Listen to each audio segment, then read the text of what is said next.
Hi, I'm Imogen Lamport from 16 Style Types. And I'm Jill Chivers from 16 Style Types, and we're delighted to be here with Dario Nardi, who is going to talk to us about some interesting brain research that he's been doing for about a decade or more now, and the relationship that it might have to our interest in style and authentic style journeys. So thanks for being with us today, Dario. We're really excited about that.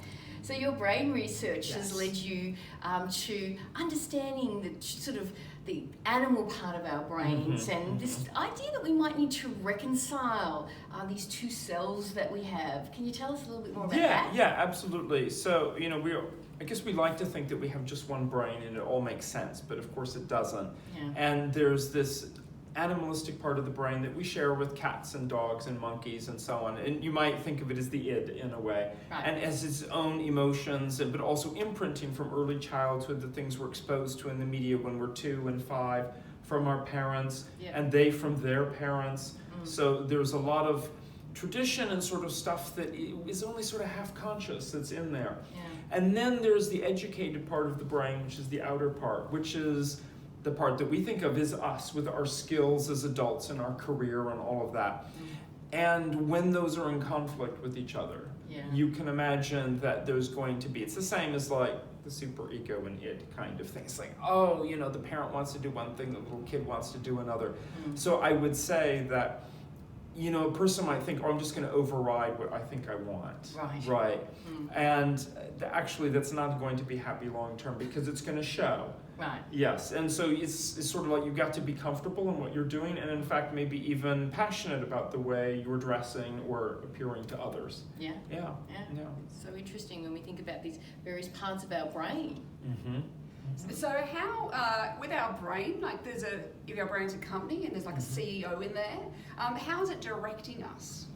Well, so that's a funny thing right there because our brains, for whatever reason, are more like 2 CEOs in a company, and then there's managers and so on. And the organization's unique to every person.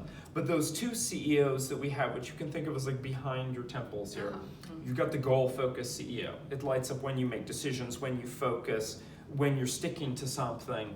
That's that part of us that says like, I've made a decision, or there's this principle and I've learned it and I'm going to follow through on it. And then there's the other part of us, the open-ended CEO, which is like, no, let's get more information and chase after this or that interest. Or maybe it's even we've gotten some data and we're just reflecting on it, and it's not about making decisions. And similarly, just in even our affect, this side, the goal-focused side, is usually the one that's going to come off as confident because it's able to push away distractions, and negative feedback from others is a kind of distraction. Something bothering us is a kind of distraction. Push that away. This side, the open-ended one, is going to have a hard time with that. It's going to be like, I could be any mood I want to in any way. And so when it comes to something like changing lifestyle, how you dress, what you eat, like whatever it is, exercise program, that the goal-focused one is great to stay unfocused, but it can also be very rigid with what it already knows. Yes, so that means that working with those folks, and everybody has a bias. We use both sides, but most people, there's, it's like 60-40 kind of thing. And so there's a little bit of a challenge to get them to change, but once they do, then they can be really locked in with it. The other side, the open-ended one, is willing to play, but getting them to then settle. So they'll be, I could be funky and I can be this and that. And then they'll be in 2 months, they'll be like, no, I want to do something completely different. And they'll buy that thing that then they're not going to use again because it doesn't actually fit because it was impulsive or whatever it is. We have noticed with some of our style types, they do not want to be pinned down. They'll just say, well, today I want to be a princess, and tomorrow I'm going to be a pirate, and the day after that I'm going to be a giraffe. Well, yes. That's what costume parties are for. Yes. So it's quite interesting versus there's other people who will get dressed in the same style. They'll have gone, I've nailed my style, and then 20 years later, they've not changed. And you can really go, you nailed your style back in 1985. We're now in 2019. You're like, maybe it's time for a little update. And I think that's quite a struggle often for those people. You'd say those people probably have more of a struggle if that's their bias to make changes, take a bit more effort. Yeah, absolutely. And for men too, you know, there's lots of men who find their style in, say, their early 20s. Yes. And then they're 50 and they're still wearing the same kinds of clothes, and the body doesn't support that. Yeah. And the times have changed. And their affect, you know, that doesn't support it. They're not a teenager. Yeah. Yes. Absolutely. Yeah. And it's interesting because one of those things too, it also like say, whether or not we like to be more modest, whether we want to flaunt ourselves, how much other people's feedback matters to how we get dressed. What's the research you've done into those sorts of things? Oh, absolutely. So maybe there's a little bit of a bias because we have this idea historically for hundreds of years that conforming to others' expectations, social feedback, paying attention to that, and modesty are the same thing. Because other people will look at you if you're like showing an ankle or like too open or whatever it is. But actually those are handled by two completely different parts of the brain. And the part that's paying attention to what other people think, noticing facial expressions, decoding those, is that person giving me a look, what does that mean, is on the opposite side of the brain is the part over here that's saying like, no, I value modesty. And because modesty is more like about personal identity. And really, you could have a person who actually is quite modest, especially in today's world, and says like, I actually don't care what other people think. So don't think I'm trying to socially conform. And then there are some folks who are going to be, you know, like really, I would say, like flaunting it, or actually just following along with other people are doing, even though the trend. Right, following the trend, and they're actually uncomfortable with it. But they're doing it because there's this part that's like, oh, other people are going to talk about me, or they're looking at me a certain way. And that's a shame. And so ideally, you sort of want those two parts of the brain to align too. So many interesting correlations between brain research that apply to style and our approach to style. And one of the things that comes up for us a lot in the work we do is around breaking old habits and forming new habits. When it comes to style, this is so relevant. And there's brain research that supports this idea that breaking old habits and forming new habits, there's parts of our brains that light up when we're engaged in those two separate activities? Well, yeah, so what the habit building and breaking habits is really a huge area of research because that's the practical part of it in the real world. People want to say, you know, I've done this for 30 years or whatever it is, how do I break out of this?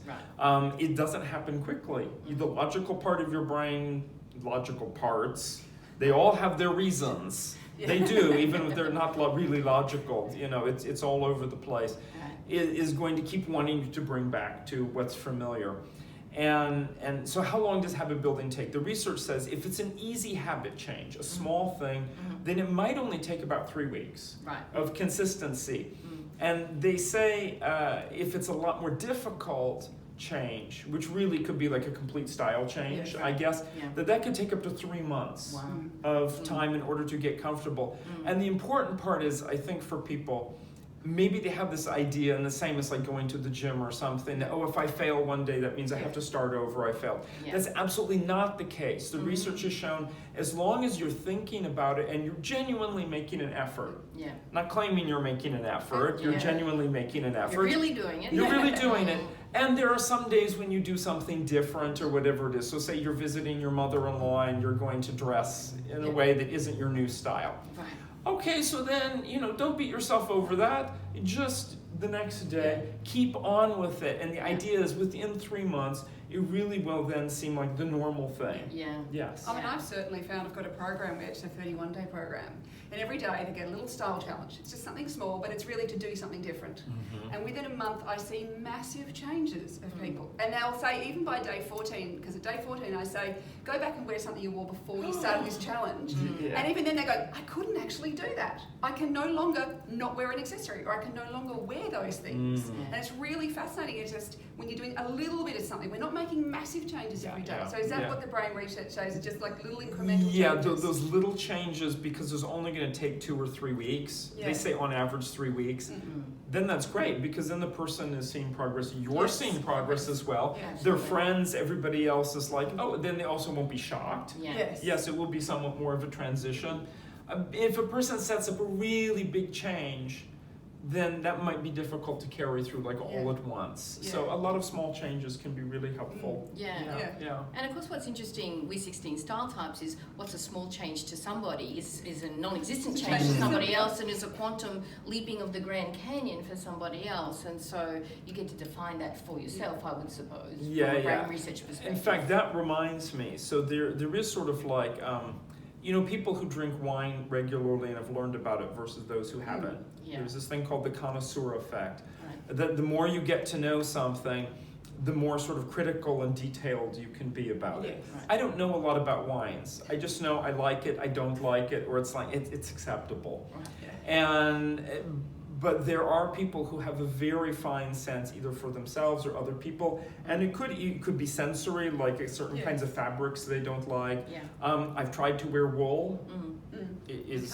No, I just can't do it unless it's like the very finest, most expensive wool. Yeah. Then I'll tolerate it. Yeah. So there's that sensory kind of like heightened awareness, and other people, it's like that awareness is tuned way down, and they can really like.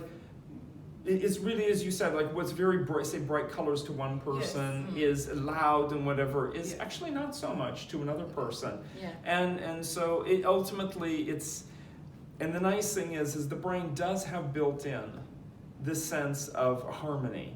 So we hear this mantra, oh, beauty is in the eye of the beholder. Yes, there are things that are cultural, but the fact is we know from so many studies that look at artwork and all of these things, that there seems to be some kind of natural algorithm in the brain, not symmetry, not predictability, not chaos, but some kind of harmony or balance that's there.